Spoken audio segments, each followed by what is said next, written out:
Just because you purchased your new RV doesn't mean you have everything that you need to set out on your journey. Today I want to talk to you about a few things that are really important to have and a few things that are just kind of nice to have to make your life easier.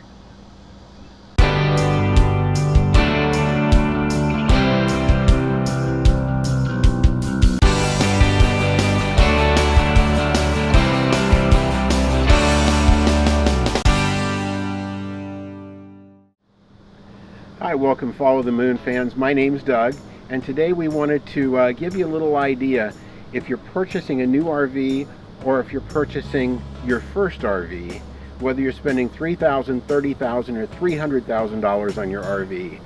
Chances are when you get that RV, what you're going to get is a sewer hose and a power cord. Everything else is up to you.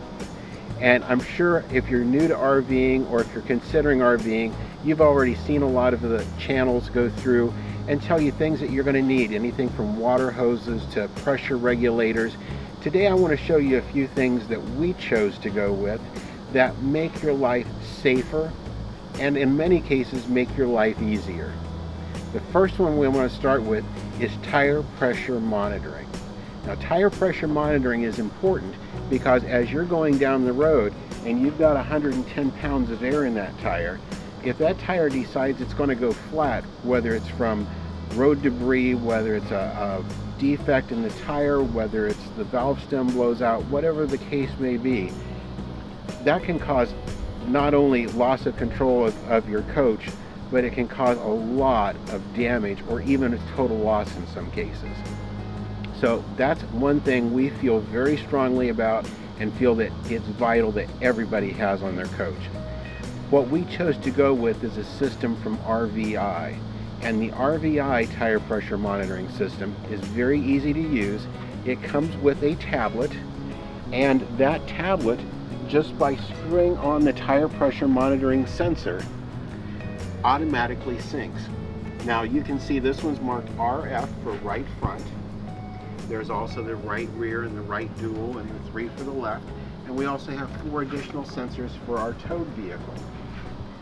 And those 10 sensors, as we go down the road, will tell us not only the tire pressure as it changes, it will give us an audible alert if it drops below a certain point or above a certain point, and all those parameters you set up yourself because you know what you're carrying for weight, you know what your tire pressure is going to be. But the other thing that we liked about this system, our towed, we use the RVI Brake 3, and this also ties the brake system directly in on it also. One extra little bonus is it also has RVI level, and the command center, which is kind of a little unit to rebroadcast the signal from the tablet towards the back of your rig and then onto your towed. Ours is mounted inside an upper cabinet above the bed where it's plugged into electricity, and it will also run on battery that way when it's fully charged. But that command center has a level built into it, and it will also tell you on screen if your coach is level. So it kind of knocks out 3 things all at once. One other thing that's really nice with this is it will also not only give you your tire pressure, but it will give you your tire temperature. And that will let you know if you've got one tire that's running hot, that can mean you have a brake dragging, or you've got wheel bearing issue starting. So it lets you know those sort of things, and those can also cause tire blowouts and tire damage. There's another thing that's very important with tires, and that's UV rays. One of the biggest detriments to tires is ultraviolet rays. That's what causes the sidewalls to weather check and crack. Most RVs don't wear out their tires. Most RVs age out of their tires. Depending who you speak with, 5 years seems to be the general rule as far as how long a tire is good for. And some people will go up to 7 years, but it's always recommended that you have your tires inspected at least by 5 years to make sure that there's no underlying problems. So what we've done, we use a product from Magne, And I had regular vinyl tire covers, and they do the job. They are less expensive, but you put a big white tire cover or a big black tire cover on, it kind of, in my opinion, detracted from the looks of the coach. These from Magne let the wheels shine through in the middle, so you almost don't notice it as you're looking at the coach. But they're super easy to work. To take them off, they simply have 3 elastic straps. They lift right off the tire. And then you think, where you're going to store this big thing? Well, they just twist, they fold flat, and they go into a small carry bag. So it makes it very easy. And when it's time to set up, again, you have your 3 straps on the back. All you have to do is take the center strap up over the tire, one of the side straps over the tire, the second side strap over the tire, and slide it into position. So they're quick, they're easy, and they do a great job protecting the sidewalls of your tire. Every time we end up at a spot where we don't have a nice solid concrete pad to park the rig on, it's time to break these guys out. And you get the coach in where you want it, you get these stuck underneath it, use a broom handle or whatever you need to push them in place, and then drop your levelers. It's a lot of extra bother, and then when it's time to leave, you've got all the dirt and the ants and everything stuck in the bottom of it. So again, to make life easier, on our new coach we went with snap pads. Snap pads are actually made out of recycled rubber, recycled tires. They go right onto the pad. You line them up underneath the jack, put a little bit of dish soap or something slippery around the edges that way, and lower the jacks into the pad until they snap in place. Great little invention. They're on there permanent. You never have to take them off. They ride in the upright position with the coach as you go down the road, and when you get where you're going, you simply hit the levelers, down they go. It actually gives it about an extra 1.5 to 2 inches of lift on those leveling jacks, so it puts a little bit less pressure on your levelers and makes the coach a little bit more stable. Plus, being larger than the pads, they spread the weight out over a larger area, so when you're on grass or soft dirt, you have less chance of sinking.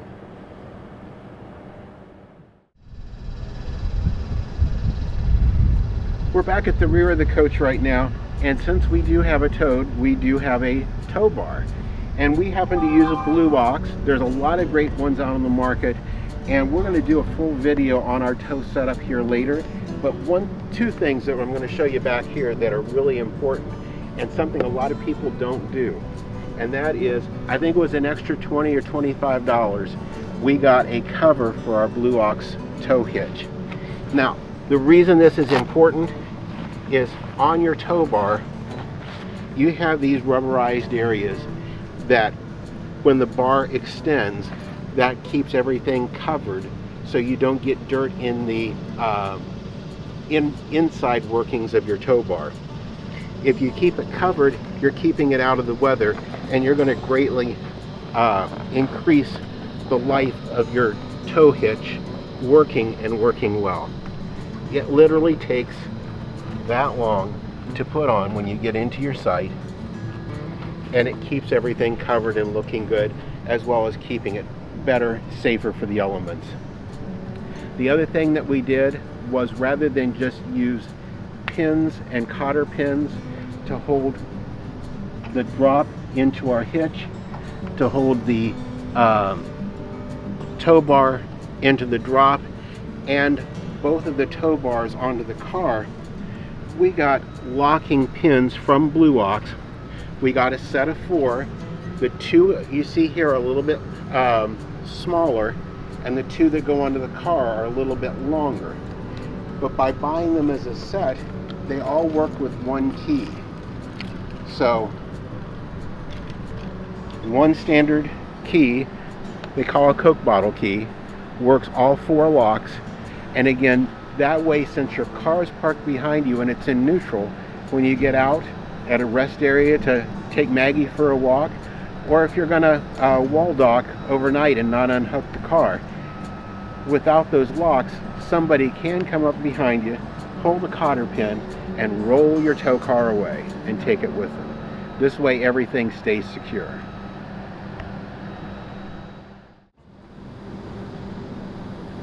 This is a very inexpensive little item, but boy, it has sure been helpful. When you have your water hooked up and then you want to wash the bugs off the front of your rig, or you need to clean the grill, anything like that, sometimes you don't want to just unhook the water, rehook the water.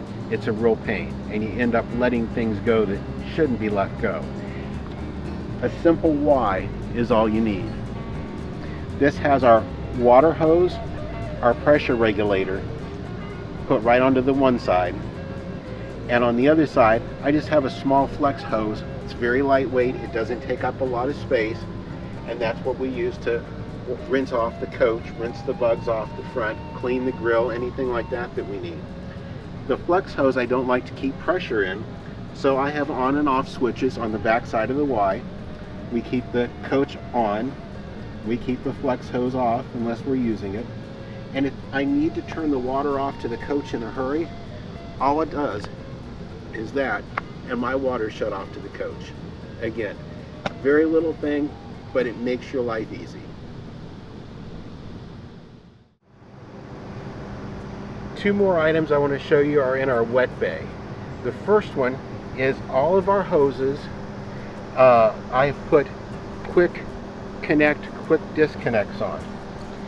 When you pull into your site, if all you have to do to connect is take this fitting and pop it on, it makes your setup very quick and easy.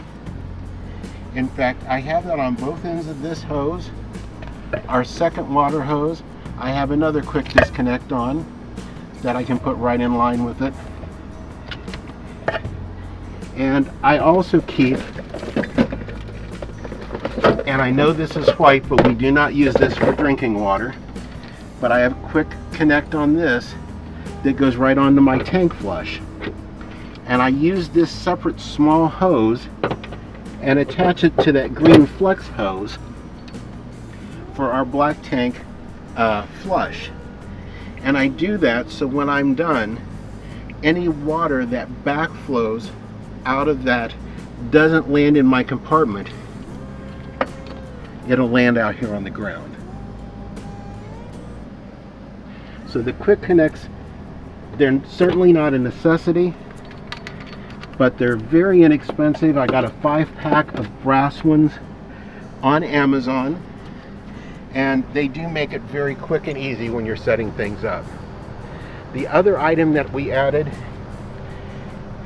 since our sewer connection is actually here inside the bin rather than hanging out down below, we added a separate waste valve. And that waste valve right here, as soon as I connect our hose, I go ahead and open this valve. Both of my tanks up here are still closed. The reason that tank valve is on there is if I were going down the road and one of these failed, or I was boondocking and didn't realize one of these weren't completely shut, everything that's in that tank is now laying in my bin. This way I have an extra safety so that water won't do that. If my gray water comes open, that's all the gray water that's going to come out. It stops it right there. That lets it come right on out. So it's a great safety measure. It keeps chances of those little disturbances and things that you don't want to have to clean out from having to be cleaned out. Again, it's not a necessity, but it's just an extra step that we do just to try to make sure everything stays where it's supposed to.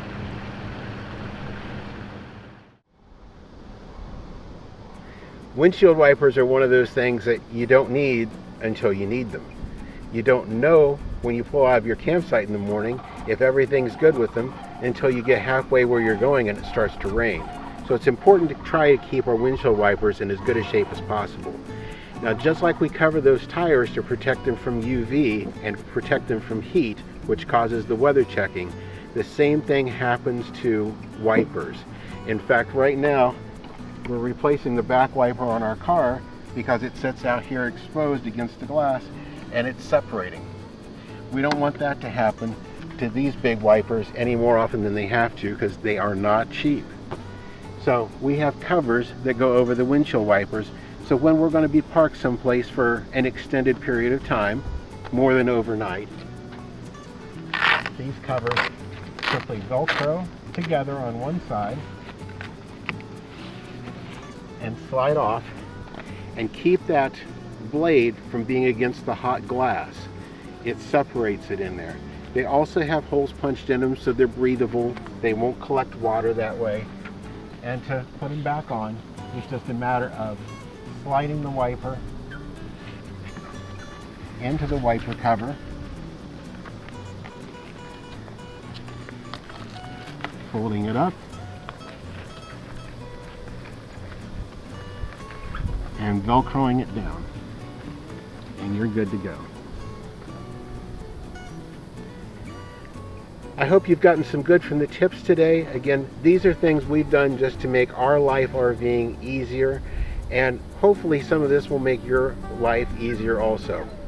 We are not an affiliate of any of these products that we showed you. We're not sponsored by any of these products that we've shown you, but they are all available either through Amazon, through different companies online, or directly from the manufacturers. If there's any products that you're looking for and you're not able to find, please leave me a note in the comments. I'll be glad to find links for you and send those over. Again, thank you for joining us today. If you got some good from this, be sure to give us a thumbs up and subscribe to our channel and ring that notification bell so you know when our next travel and motorhome videos are coming out. Until then, thank you for joining us, and we look forward to meeting you as we follow the moon.